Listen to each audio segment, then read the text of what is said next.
Hare Krishna. Srimad Bhagavatam 429 1.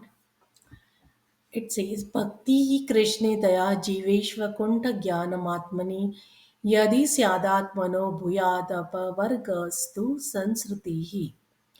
If a living entity is developed in Krishna consciousness and is merciful to others, and if his spiritual knowledge of self realization is perfect, he will immediately attain liberation from the bondage of material existence.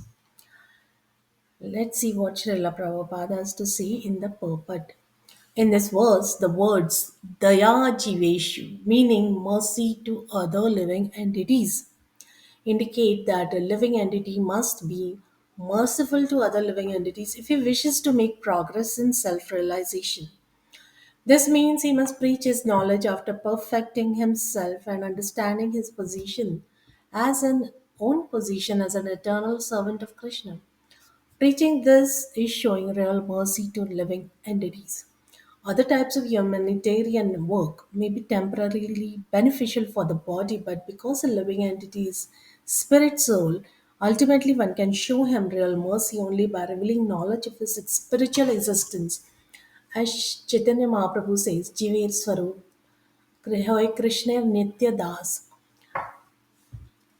every living entity actually is a constitutionally a servant of Krishna.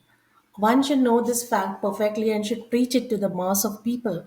If one realizes that he is an eternal servant of Krishna but does not preach it, his realization is imperfect. Srila Bhakti Siddhanta Saraswati Thakur therefore sings, Dushtamana tumi kishera Vaishnava.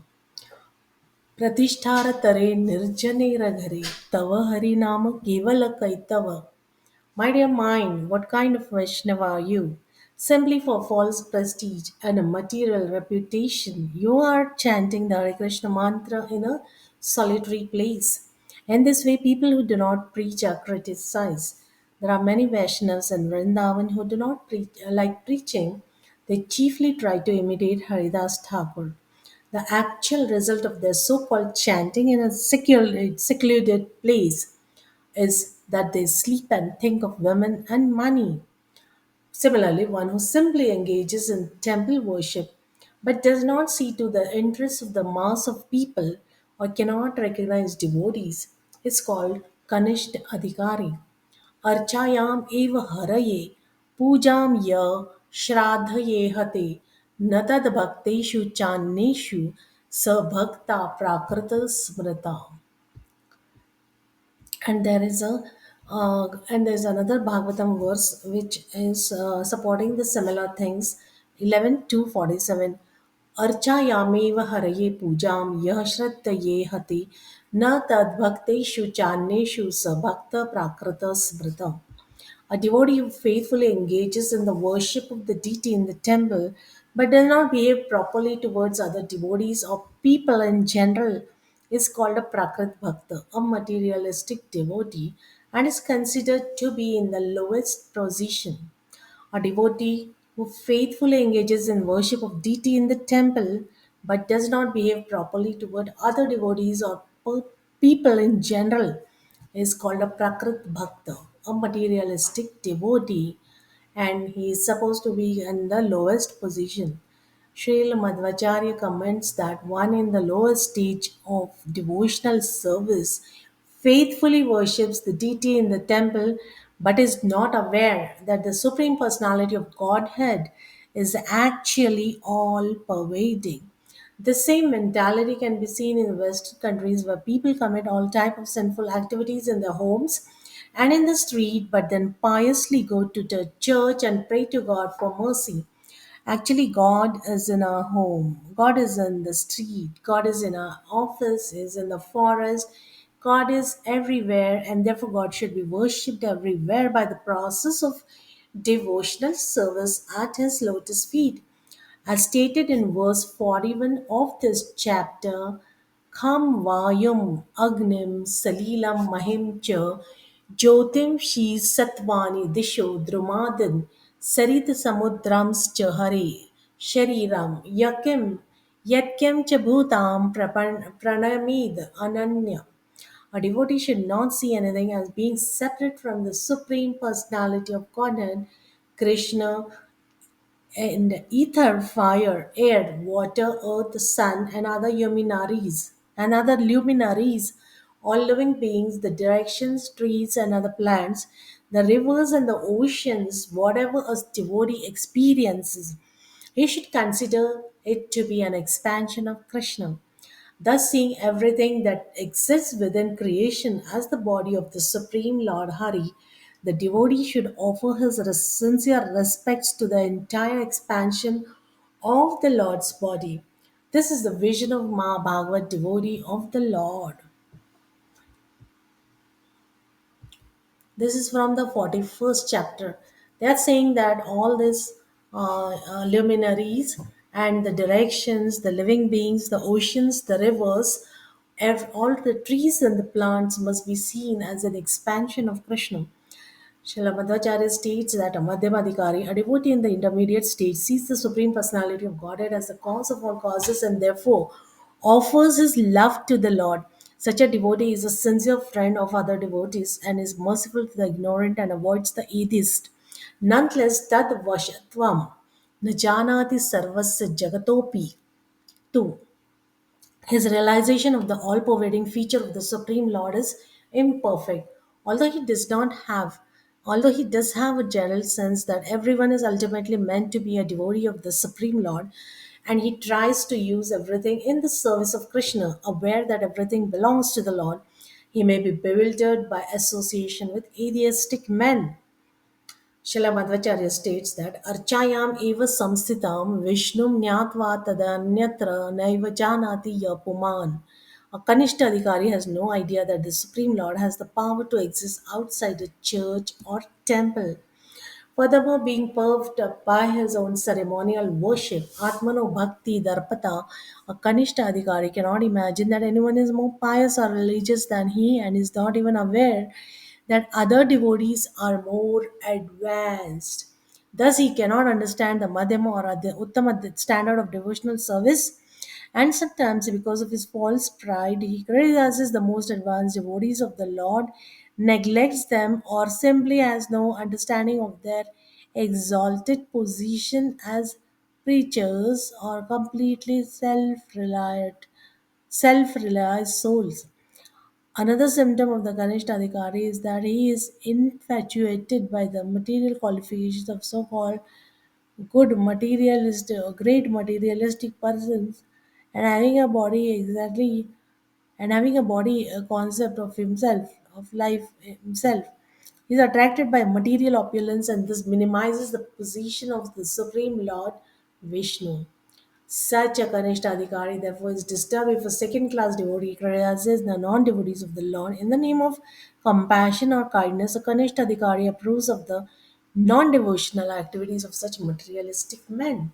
Because the Kanishta Adhikari is ignorant of the higher realms of devotional service and, and untimed and unlimited transcendental bliss of Krishna consciousness, he sees devotional service merely as the religious aspect of life and thinks that life has many enjoyable and worthwhile non devotional aspects. Therefore, he becomes angry when second class devotees who are experiencing that Krishna is everything criticize the non devotees.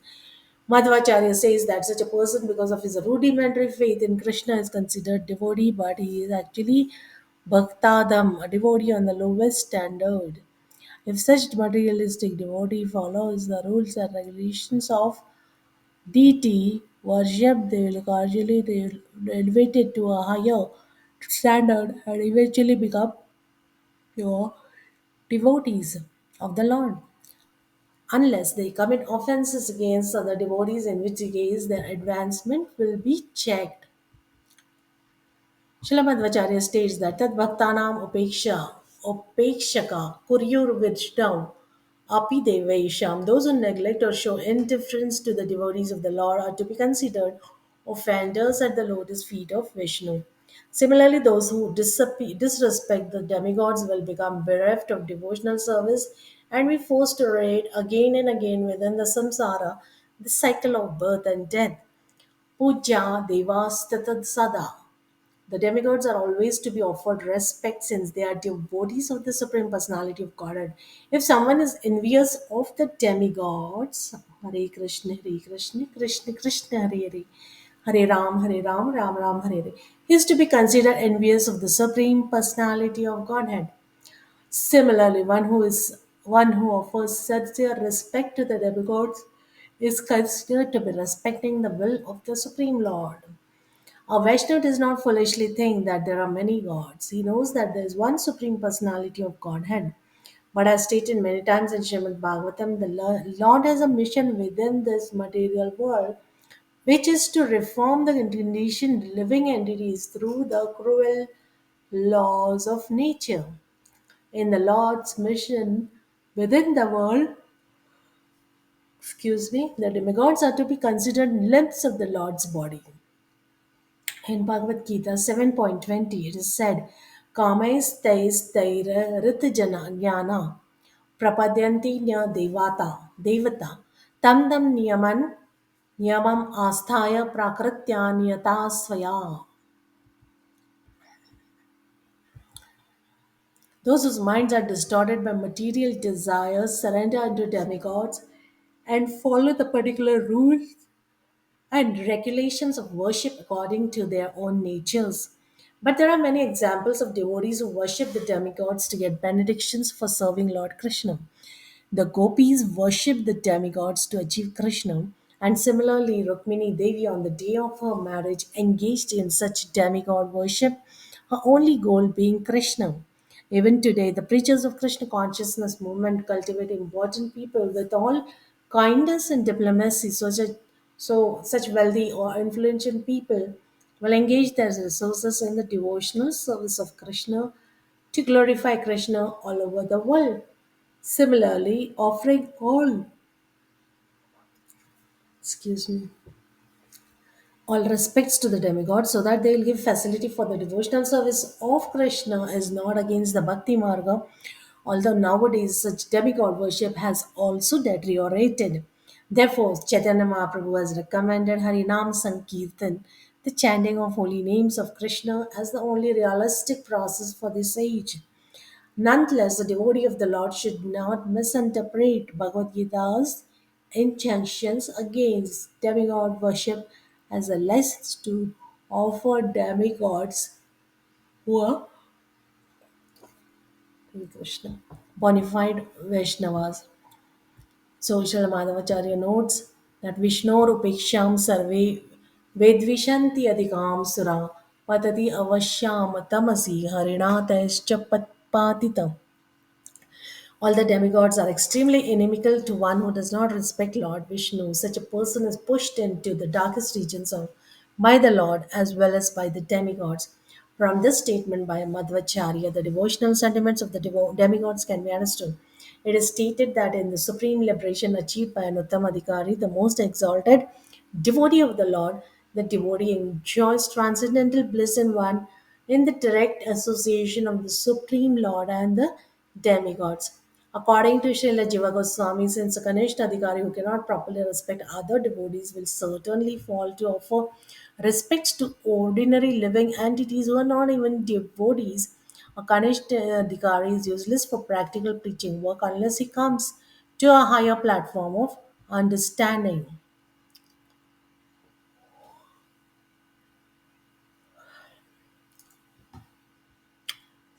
Srila Jiva Goswami says, Iyam cha shraddhana shastrartha vadharana jata. Because the Kanishta Adhikari's faith is not actually based on the statements of Vedic literature, he cannot understand the exalted position of Supreme Personality of Godhead within everyone's heart. Therefore, he cannot actually manifest love of Godhead, nor can he understand the exalted position of the devotees of the Lord.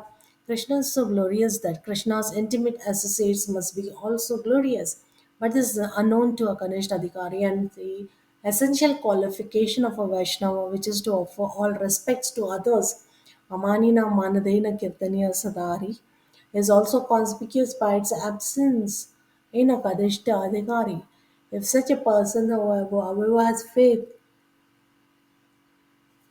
in the Vedic literatures and tries to understand the statements of Bhagavad Gita and Srimad Bhagavatam, he'll gradually be elevated to the second and first class stages of devotional service.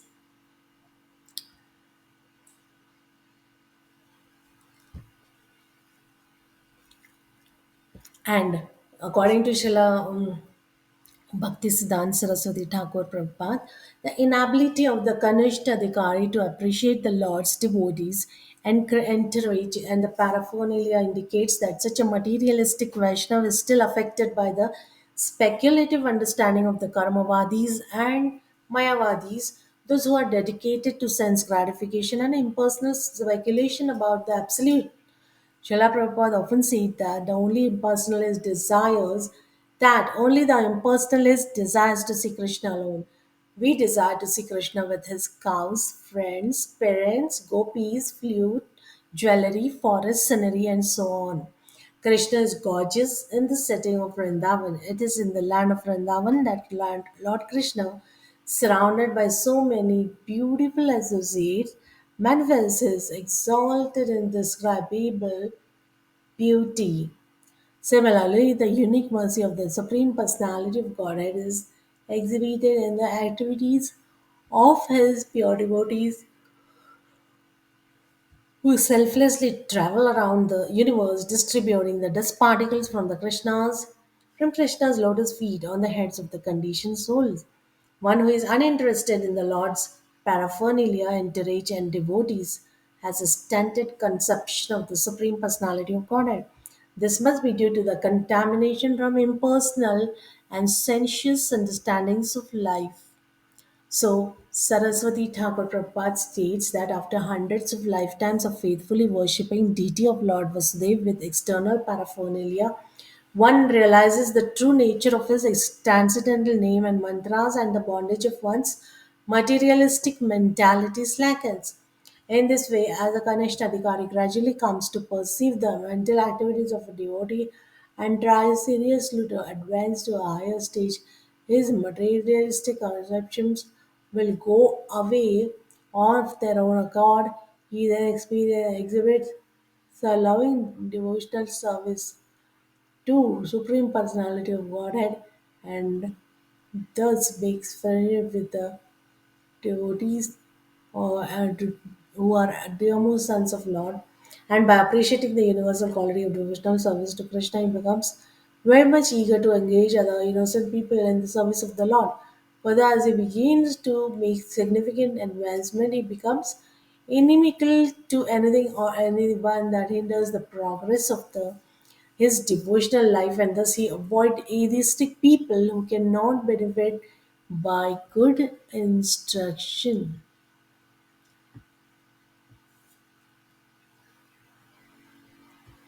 So, this is what is being said about understanding devotees and recognizing the devotees and behaving properly with them. Otherwise, it says that a devotee who faithfully engages in the worship of the deity in the temple but does not behave properly towards other devotees or people in general is called Prakrit Bhakta or a materialistic devotee and is considered to be in the lowest position.